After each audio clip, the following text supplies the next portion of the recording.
بسم الله الرحمن الرحيم وصلى الله على سيدنا محمد وعلى آله وصحبه وسلم تسليما كثيرا. Alhamdulillah. Welcome. Assalamu alaikum wa rahmatullah. First of all, I want to thank you for joining me today. We're continuing looking at some of these verses in the Quran that are really foundational to the Quranic narrative. We looked at taqwa and the concept of taqwa, which I think is one of the most foundational and important concepts in our tradition. It's a beautiful word, it's a comprehensive word, but with that word also comes another really important concept, and sometimes they're paired together in the Quran, and that is sabr. Sabr and shukr, gratitude, which I hope to talk about later. These are the two qualities that human beings are, it's absolutely necessary that they embody these qualities in their life. Life is essentially tragedy and comedy. These are the two great motifs in literature because this defines the very nature of life on earth. There's tragic elements, and comedic here doesn't mean funny, but rather happy situations. A comedy in classical theater is something that has a happy ending. So there's either tragedy or there's joy and bliss and happiness.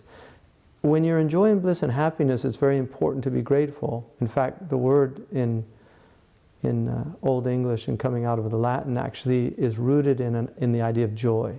That actually joyfulness is expressing a type of gratitude. Patience, however, is what we need more than anything, because life is tribulation, and life, if we look at our lives over time, we will see that there's an immense amount of tribulation in one average human life. And while it's very important, the highest station is gratitude. The station immediately under that, that's absolutely necessary for us to be aware of and to maintain in our lives, is patience. And so Allah subhanahu wa ta'ala actually uses the word in the Quran in its various forms over 70 times. This is how central the idea of patience is. Isbiru wa sabiru. The Quran says, be patient and enjoin to patience. One of the great bounties of patience is that there are certain karamat or blessings that come from patience, and I hope to look at that. But today I want to look at the states that we find ourselves in. One of the great scholars of Egypt, Ata Allah al Iskandari, who was more known for his tasawwuf, but he was also a masterful Maliki scholar. He has an opinion sometimes in some of the Maliki books. Ata Allah al Iskandari went through a spiritual crisis at a certain time, and he went to his teacher, Abbas al Mursi, who was an extraordinary arif billah, somebody who really knew God in a very profound way. And he let him know that he was having these difficulties. And he said that his sheikh told him that you will always find yourself in one of four circumstances. And if you understand these four circumstances and the proper response, because life is essentially, in fact, the very definition of life biologically is that it responds to stimuli. So if something does not respond to stimuli, it's not considered living. So life is responses. This is how we determine somebody's alive. So he said there are four conditions that you're going to find yourself in, and there are four responses to those conditions. The first condition is blessing. To be alive is a great blessing. To have consciousness, to be healthy is a great blessing. If you begin to enumerate your blessings, you won't come to the end of it. وَإِن تَعُدُّوا نِعْمَةَ اللَّهِ لَا تُحْصُوهَا. If you attempt to enumerate the blessings of Allah, you won't come to the end of them. And so the response to blessing is gratitude, shukr. And that's why it's so central. And Allah tells us, warns us really in the Quran, وَقَلِيلٌ مِّنْ عِبَادِيَ الشَّكُورِ. Very few of my servants are continuously grateful. Because this is the highest station. The people closest to God are grateful even in their tribulations. In fact, Ibn Abbas radiallahu anhu said that in every tribulation there are three blessings that you should be grateful for. One, it could have been worse. You lost one child, you could have lost all your children. You lost one arm, you could have lost both arms.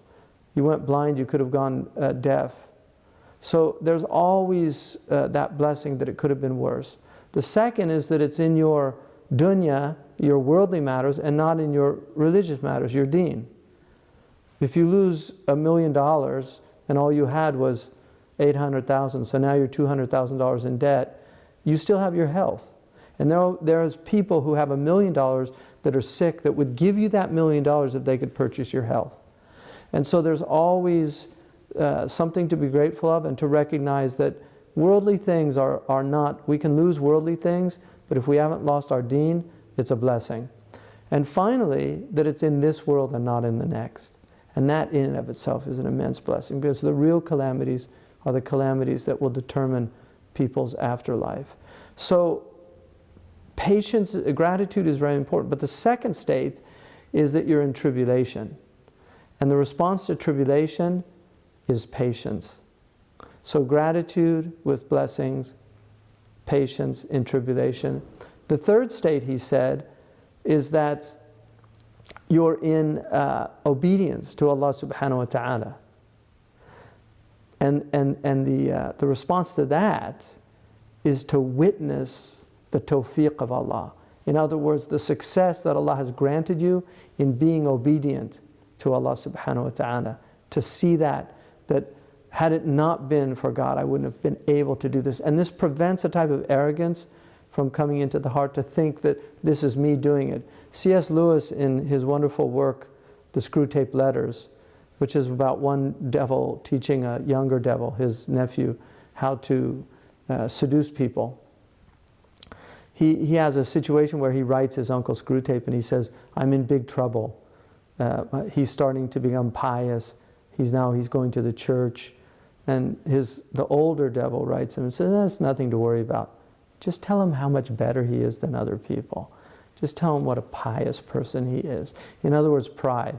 Once you instill pride in the heart of a believer, he's finished. Because arrogance is the one thing that Allah subhanahu wa ta'ala, He will abase it always. So that's something to keep in mind, that if you're blessed with being able to read a lot of Quran in Ramadan, to pray, to do all these things, see that as a blessing from Allah. And so that also demands gratitude, but witnessing the minnah, the gift of Allah in that. لا تمنوا علي إسلامكم بل الله يمن عليكم. Don't remind me that it's a blessing you've become Muslim. No, God reminds you that it's a blessing that He gave you Islam. That's in Surah Al-Fath. So that's, Al-Hujarat. So that's very important for us to keep that in mind. And finally, disobedience. And the response to disobedience is tawbah, is turning back to Allah subhanahu wa ta'ala. So these are the four states that Abbas mentioned to his students. And Ibn Ata Allah said that he felt like a mountain of weight was lifted from him in receiving that guidance. So it's a really extraordinary, great blessing to know the four conditions that we're going to find ourselves in and how to respond to them. So inshallah, what I hope to do in the next session is to look at sabr, the four types of sabr, and then also the 8 karamat that come from sabr. So inshallah, we'll see you then.